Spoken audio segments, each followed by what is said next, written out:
Hello there, all you amazing people. I just woke up and got my coffee. And we're going to talk about Linux is actually old and Windows is new. And you all are like, what are you talking about? And he's mental. Linux got, developed in the early 90s. Windows dates back all the way to the 80s and blah, blah, blah, blah, blah.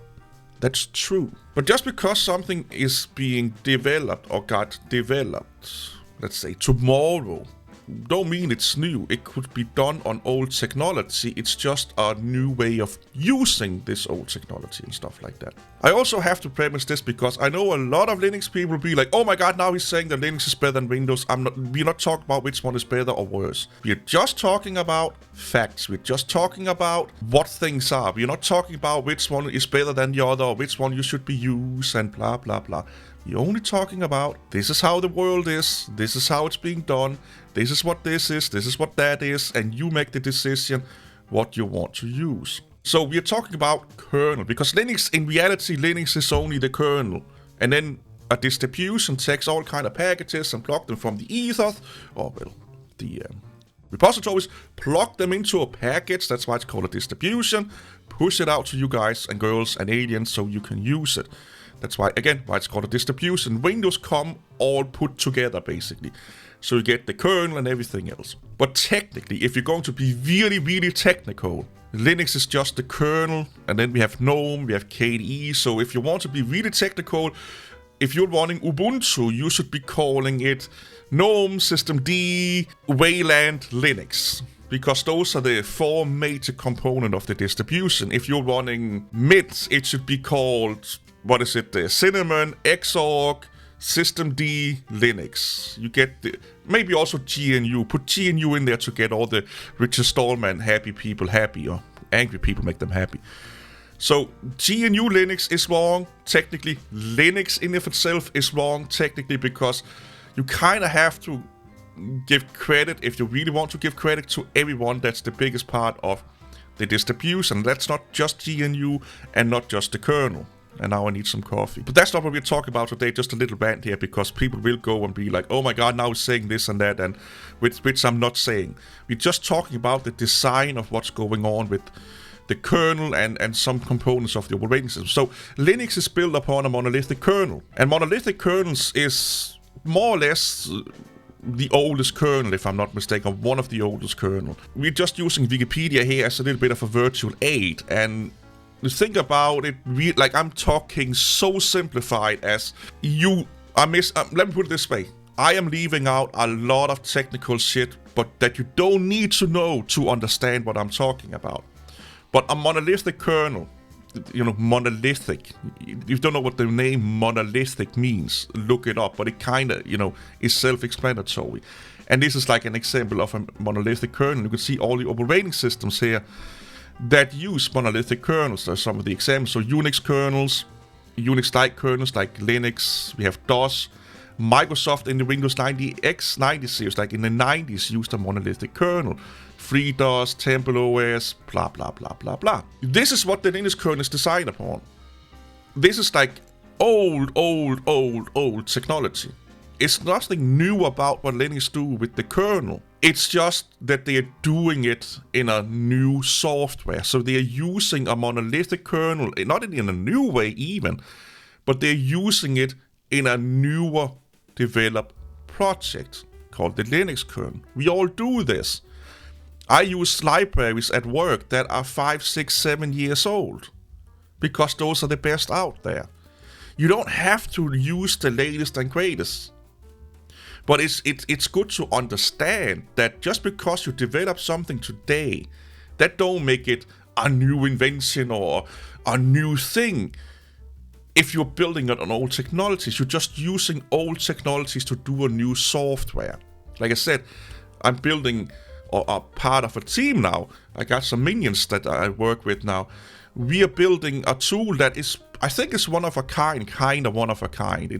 But it's all built upon old ideas, old technologies. When I say old, I mean that we didn't come up with them. We're just using all of these things in a way that I have not seen been used before.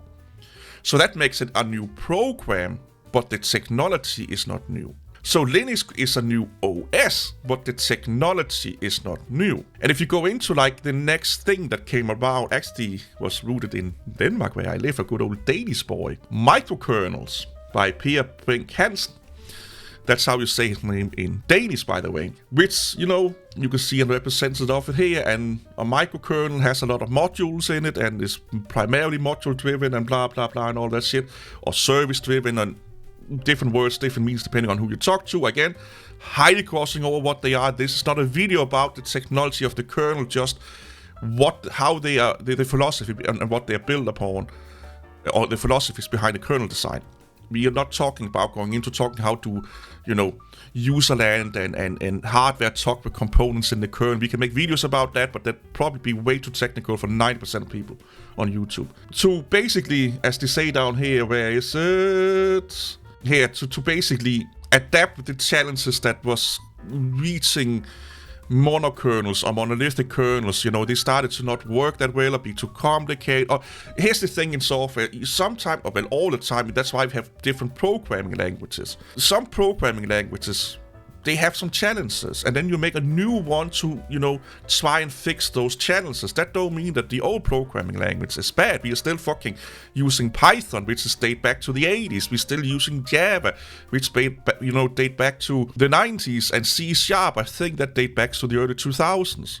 We're still using that, but then we also have Go and Rust and all these things that are trying to basically help making programming better within the new world that we are living in with new challenges and stuff like that. So I'm not saying that monolithic kernels are bad, I'm just saying that people were starting to say, oh, we may get in, or we have some things that we could do better. So they did the whole microkernel thing. And there are really few operating systems that are actually microkernels. I think the hyperkernel is a microkernel because it's based on BOS, and BOS was a microkernel. Microkernels is something that I looked really into in the 90s and 2000s because I was really fascinated with microkernels, and I didn't even actually know until now that it was rooted in a Danish guy. Because I liked a little sidetrack here. I like things that try to make things more efficient and stuff like that, and that's what microkernels also try to do, that you can easily take out shit that you don't need and stuff like that. But there is a lot of challenges with microkernels. I think even the Horde or Herd from TNU, they wanted to be a microkernel, and there's an interview with Victor Stormer says that microkernels are difficult to work with because of all of the communication going on between stuff in the kernel, and it's not so rigid as it is in a monolithic kernel. So you can get a lot of crosstalk, and again, maybe a video for another time, but I was fascinated by microkernels. But a really few systems use microkernels because they are hard to develop for, they are hard to bug fix. Monolithic kernel, just like why we still use Python, why we still use C++, why we still use, Java, they are true, they are tested, there's a lot of things known about them, there's a lot of extensions for them. So sometimes being old is not a bad thing because it's truth and tested, We know what it is, we know what it does, it's been through the fucking ringer a lot of times. It got its heart broken a lot of times, learned from it and got better. It went to the gym a lot of times and got stronger and better and all that. So old don't mean bad. We just have to understand that Linux is not a new technology as a lot of people think it is. So out of these two here come kind of like a newish thing, which is called hybrid kernel, that basically just use the best of both worlds. So it used the speed and efficiency from a monolithic kernel with the modularity and what comes the interchangeability components that comes with a microkernel and so on and so on. Which is basically what most modern operating systems use nowadays. They use a microkernel. We got this microkernel, or not microkernel, hybrid kernel shit, which people do. They again, if you look at a lot of programming languages again, a lot of them are like the best from all of existing programming languages with some new stuff in them, and then we get, let's say, Rust, or we get Go and stuff like that. So they take shit out we don't need anymore. They use the shit that we do need from existing programming languages, and then we plop some new things in there, new ideas and paradigms. So this is nothing new. But hyperkernels is probably the most used, and it's also one of the more modern ones. So Windows and Mac OS are one of the biggest ones using a hybrid kernel right now. And if you think about it like this, if you think about the core concept of the operating system, aka the kernel, Linux is built over a old technology. So that would be like Linux is C or C++ or Python, where Windows and Mac OS is Rust and Go. That's like the difference we're talking about here. But that don't mean that, hybrid kernels and microkernels is best. It's just another technology. But that means that technically, the Windows kernel and the Mac OS kernel, the Linux kernel, what the fuck it's called, is actually newer than the Linux kernel by design. So when you're using Linux, you're like driving an old muscle car. When you're using Mac OS and Windows, you are driving a Tesla, for example. That's the difference between those two things. None of them, they all have their merits, all are good at once. Like monolithic kernels, like if you really want speed and efficiency, that's monolithic kernels all the way. That's why they use it in a hybrid kernel. They love the speed and simplicity and stuff like that in a monolithic kernel, efficiency also. So they take that component of the monolithic kernel, but then you're losing all of the other shit that you get with a microkernel. And that's why they plopped it into like a hybrid kernel. And I know a lot of people get angry at me and blah, blah, blah, blah, but this is how it is. This is not me giving you an opinion. This is facts. And if you want to go in or if I want to get you even more angry saying that Linux is actually an old system, what is one of the primary design philosophies under Linux? It's, the Unix philosophy. It dates back to 1978. It's an old way of doing things. It's an old philosophy of doing things. It's an old mindset of doing things. Don't say it. I'm not saying it's bad. It could even be better. I don't know. There's no concrete facts about this. But the fact is that when you look at Linux, the way Linux is being run by most companies, distribution makers, and a lot of the core components of Linux, it's all done in the olden ways of doing things, if you want to talk about it like that. It's old, proven, stable, tested technologies and philosophies that are making up the Linux kernel. Where in Windows and Mac OS, it's that plus a lot of new things. New technologies, new ways of doing things, new philosophies, new ideas. And that can also bring with it a lot of problems and headaches, just like doing it the olden ways. But there's nothing wrong with doing either of those. That don't mean Linux is better than Windows or Windows is better than Linux. We just need to understand on a technical level that Linux is kind of stuck a lot in the past when you think about it, where Windows and Mac OS is kind of following the times, so to speak. But there's nothing wrong with that. There's a lot of people that prefer to fucking still do machine coding or, driving a car from the 70s. It's fine. It's fine. But that also makes Linux an old system. It's just a new way of using old ideas, systems, and technologies. You could probably say that the newest part of Linux is probably System D and Wayland. And we all know Wayland's fluctuating state of greatness or not so greatness.